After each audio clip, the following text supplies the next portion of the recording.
संचालक झाले जवळपास बाकीसाठी निवडणूक लागणार आहे.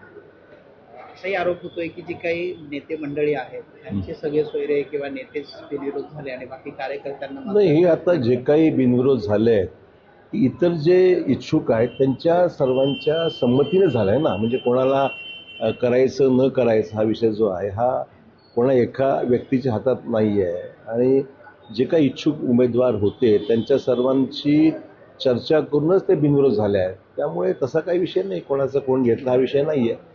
जे लोकांनी जनमत व्यक्त झालं त्या आधारे मग त्यांनी माघार घेतली आहे. आणि त्यामुळे असं कोणाचं कोण आहे म्हणून घेतलं असं अजिबात नाही.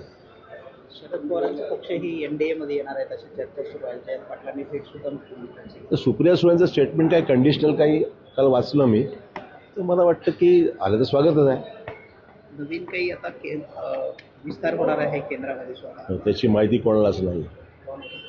नांदेडला काही मिळणार आहे अशी चर्चा मिळालं तर आनंद आहे. आंदोलन चालू आहे. सोनम वांगचूक जे शास्त्रज्ञ आहेत नाही, असं आहे की शिक्षण पद्धती आणि परीक्षा पद्धतीमध्ये बदल केला पाहिजे ही मागणी काही चुकीची नाही आहे. आणि पण उपोषणाचा मार्ग स्वीकारण्यापेक्षा चर्चा करून सरकारला काही पॉझिटिव्ह सूचना देऊन काही मार्ग निघेल जास्त योग्य वेळेस वाटतं. जिल्हा मध्यवर्ती बँक